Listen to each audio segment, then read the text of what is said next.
वो एक छोटे से गांव की एक छोटी सी सड़क थी जिसके इर्द गिर्द दरख्त ही दरख्त थे।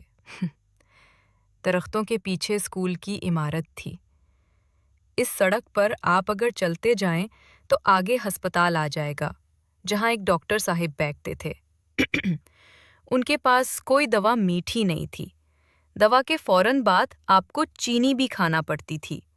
लेकिन वो डॉक्टर साहिब मालूम नहीं अब कहाँ होंगे, क्योंकि ये बहुत पुरानी बात है। उस सड़क में कुछ भी खास बात नहीं थी, लेकिन मालूम नहीं वो सड़क मुझे भूलती क्यों नहीं। उसके एक सिरे पर बिजली का खंबा नस्ब था। जब रात होती तो बल्ब जलता और सब उसके नीचे खेला करते। जब बारिश होती तो उस सड़क पर पानी ही पानी होता और अपनी कश्तियों के साथ पानी में उतर जाते। मालूम नहीं मुझे वो सड़क, वो खंबा क्यों कर याद है। वहाँ एक बच्चा था जो शायद दरख्त के साथ टेक लगाए अभी भी बैठा हो। वो जो सारी दोपहर दरख्त के नीचे गुजारता था, उसे गांव से, उस सड़क से और वहाँ के दरख्तों से मोहब्बत थी। उसे उस गांव से मोहब्बत थी जहाँ अमनो सुकून था। शायद वो अब भी स्कूल की फीस जो उससे राह में कहीं खो गई थी, ढूंढ रहा हो। सारी दोपहर निकल गई थी, वो ढूंढ ढूंढ कर थक गया, लेकिन उसे रुपए मिले। बगैर पैसों के ना वो स्कूल जा सकता था और न घर। मालूम नहीं वो कितनी बार सड़क पे आया और गया था। वो बार बार सूरज को देखता कि कहीं डूब ना जाए।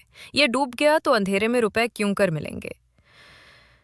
लेकिन सूरज को क्या खबर, वो डूब गया। वो लड़का परेशान खंबे के नीचे टेक लगाकर बैठ गया। वो शायद अब भी वहां बैठा हो। वो बिल्कुल ही आम सी सड़क थी। वही लड़का कि जो मेरे साथ शहर ना आ सका, अपने हमजमातों से झूठ बोलता था कि सड़क के किनारे जितने परिंदों के घोंसले हैं वो सब उसके दोस्त हैं, और जब बाकी लड़के नहीं तो वो परिंदे सड़कों से उतर आते हैं और मिलकर खेलते हैं। ये झूठ है। ऐसा भला क्यों कर मुमकिन है? सब ने मिलकर कहा, अगर ऐसा है तो हम छुप कर बैठते हैं और देखेंगे भला परिंदे कैसे नीचे आते हैं। सब लड़के झाड़ियों के पीछे छुपकर बैठ गए और वो लड़का दरख्त के नीचे बैठ गया। लेकिन परिंदे नीचे ना आए। परिंदों को क्या खबर कि वो कौन है। लेकिन वो बैठा रहा और शायद अब भी बैठा हो और उसी दरख्त से टेक लगाए परिंदों को देख रहा हो कि ये कब नीचे आकर उससे खेलेंगे। वो परिंदे उसके दोस्त थे, लेकिन वो नहीं आए और सब लड़के उस पर हंसने लगे थे। वो लड़का बहुत झूठा था। वो ये भी कहता था कि मैं बहादुर हूँ और मैं अकेला कई लोगों से लड़ सकता हूँ। छठी के बाद इसी सड़क पर चलते हुए 4 लड़कों ने उसकी खूब धनाई की और उसकी शर्ट के बटन भी तोड़ दिए। उसे थप्पड़ पड़ता था और वो जमीन पर अपने बटन तलाश कर रहा था। ठहरो, मुझे बटन उठा लेने दो। ठहरो, 1 मिनट ठहरो। ये मेरी जेब है। देखो देखो, जेब छोड़ दो।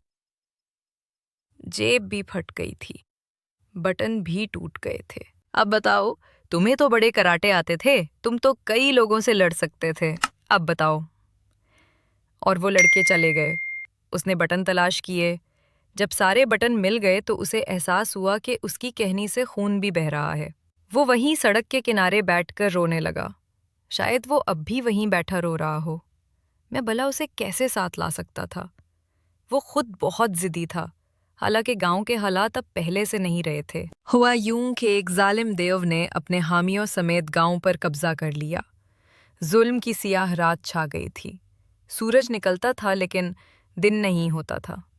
काली सियाह रात में, जिसमें कोई अगर उजाला करना चाहता तो उसे सजा दी जाती। गरीब डरे हुए लोग अब आहिस्ता आहिस्ता गांवों छोड़कर जा रहे थे, दीवारों दर को। अब दीमक चाट रही थी।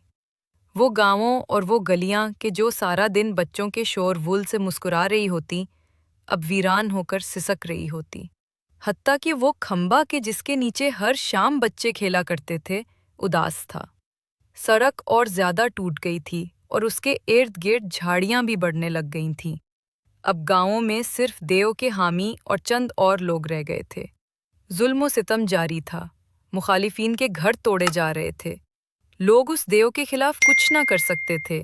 गरीब लोग भला कर ही किया सकते थे। एक शाम के जब देव के कारिंदे आए और हमें भी घर खाली करने को कहा, हाँ, वो घर कि जिसकी एक एक ईंट मोहब्बत से रखी गई थी, वो दीवारें जो मकीनों को जानती थी, मकीन दीवारों को जानते थे, वो घर खाली करना था।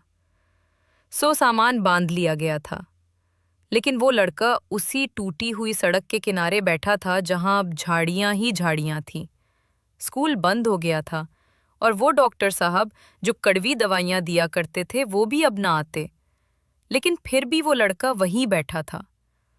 मैंने उसे बहुत समझाया कि देखो, ये लोग बहुत जालिम हैं, अब हमारा गुजारा यहाँ मुमकिन नहीं।